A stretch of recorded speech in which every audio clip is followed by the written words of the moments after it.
Yes, hello guys, good morning. What's up? Oras natin pala ngayon. 8:17 in the morning mga kananing. October 14 mga kananing. So ngayon, meron lang akong i-unbox mga kananing. Bigay ito. Bigay ito mga kananing. Alam nyo na siguro to kung ano to sa mga mahilig ng pangangawil, pamimingwit. Alam nyo na siguro kung ano to. Fishing rod mga kananing. Fishing rod ito. So bigay ito ng sarili ko. So ako lang bumili nito sa Shopee mga kananing. Probiros. Idol ko kasi Probiros kasi nga nabase ko doon sa linya ng Probiros. Talagang matibay yung linya, hindi madali maputol at makapal mga kananing. Ay, kape nga pala tayo.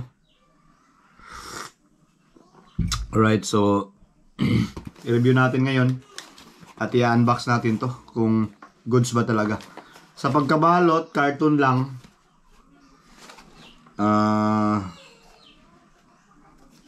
Parang hindi siya masyadong safety sa sa carton, no? Sa biyahe. Mas maganda yung yung mga ginawa nilang circle na carton pa rin pero mas matibay yon. So tingnan natin kung ano yung talagang talagang dito. Purmahan sa ilalim. Cutter gamit natin.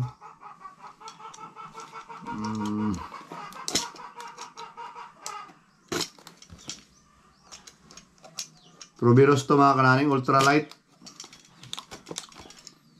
Last na to, nabudol na naman ako dito sa Shopee. Hindi nabudol, ano ba? Na naman. Pero last na na-order to mga kananing. May pala siya. May bubble wrap. Goods naman, pero parang sa tingin ko pag matambakan to ng mabigat, mabiktuhan tong sa loob talaga. No? Kaya sealer. Ito lang, yung pagkabalot lang, bakang meron naman siya mga dito, mga fragile na seal, mga okay naman. So wala nang laman to. Wala na. So ito na yon mga kananing, nakabubble wrap siya. Yaman ni popcorn. Nakabubble wrap siya. Pero medyo manipis lang. Ayan. Meron siyang sariling bag. Lagayan ng fishing rod. Yun.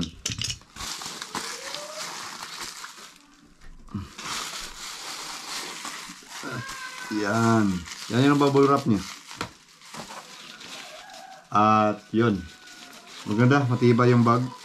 Ito na yun mga kananing. Free Phoenix 60-UL. Ano yung 60? Hindi ko alam yung 60. Pero yung 2UL ha?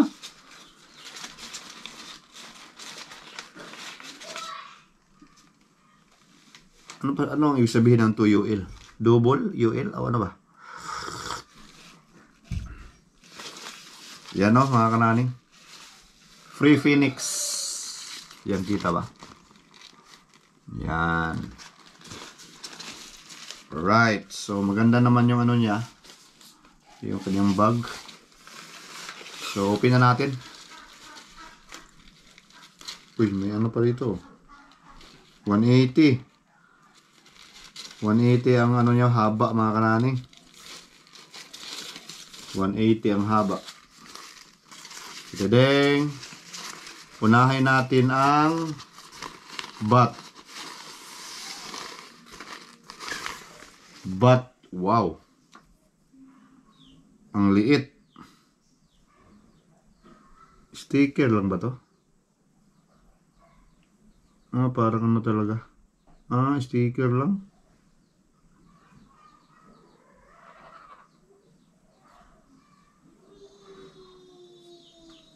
Maganda yung niya pagkalagay.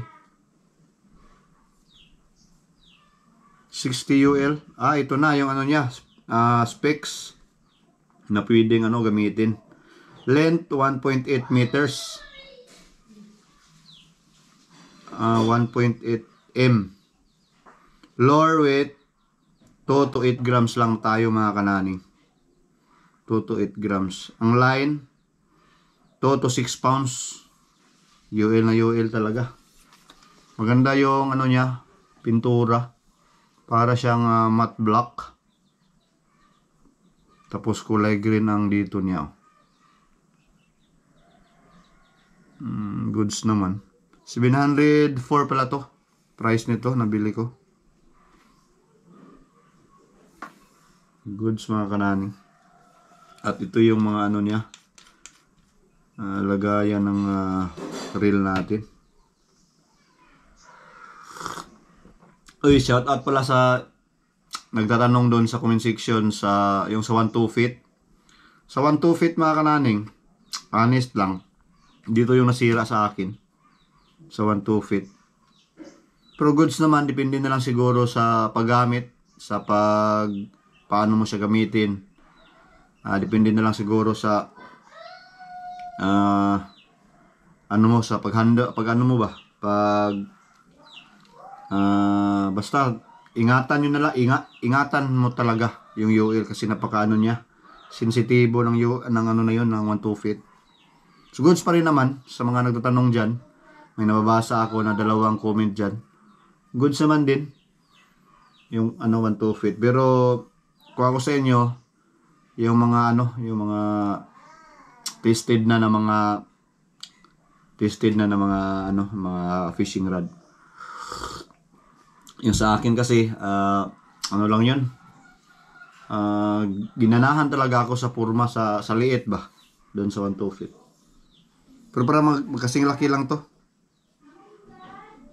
Magkasing laki lang to sa 1-2 feet mga kanani. Pero mukhang matibay ito, Probiros. Yan ang maganda. Yan mga kanani, o yung kanyang purmahan. Wow. Fire Phoenix. Fire Phoenix pala. Akala ko free. Paano ko ba binasa yun? Fire Phoenix mga kanani. 60-2 UL. Yan yung niya, ring guide sa sa bat. Rights. Diyan muna yan. At ito na yung kanyang tape. Kedeng, magkasiglaki lang ata sa sa 1-2 feet ko.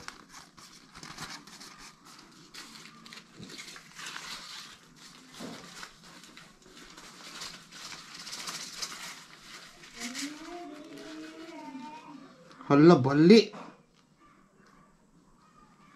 Patay, bali.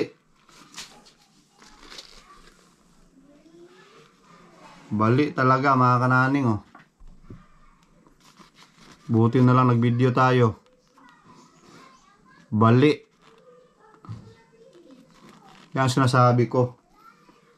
Yung nila. Yung pagkabalot. Hindi masyadong matibay. Bali yung ring guide sa unahan Bali talaga mga kananing.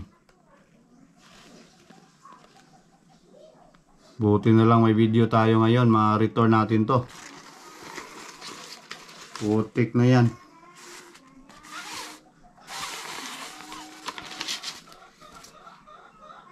Bali mga kananing, kita nyo ba? Bali Bali ang ring guide. Paano na to, Probiros? Saan ko to in order? Parang sa site ng Probiros to.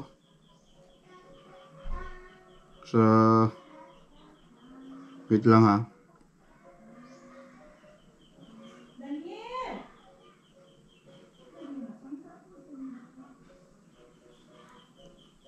Probiros Certified Store. Yung seller mga kananing. Patay. Budol nga tayo. Ano ba to? Provero Certified Store. Asan na yun? Excited pa naman ako gamitin, tapos sira.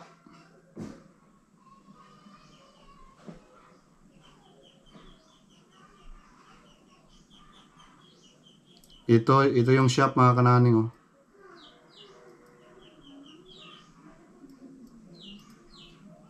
Yan yung shop. Proveros Certified Store. So yun na nga mga kananing, no. Kinulit ko lang at nag-file ako or nag-apply ako ng return refund mga kananing. At yun na nga, successful naman yung ating pag-return mga kananing, tapos na-refund na.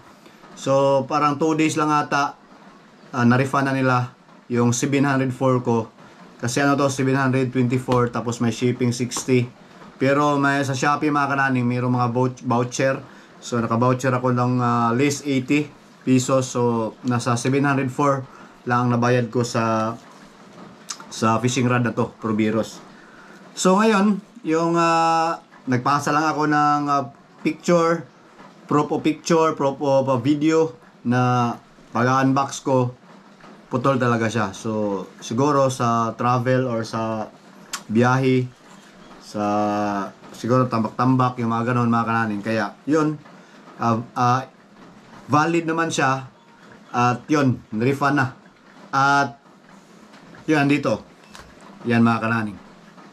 Yan nakita nyo, Shopee Pay na 704. Yan yung nirefund nila sa akin, kasi mas madali daw pag magpa-refund ka, Shopee Pay yung gagamitin mo. So nag-activate na ako ng Shopee Pay, kaya binalik na lang 704 sa Shopee Pay. So maraming salamat Shopee. At yun lang nga sa seller ng Proveros. Napakaganda ng Proveros mga kananing na rod, kaso lang dito lang sa sealer ng kanilang ng Proveros ay hindi masyadong maganda yung pagkabalot, kaya yun, nagkaano siya. Ayan, 704 yan. Yan.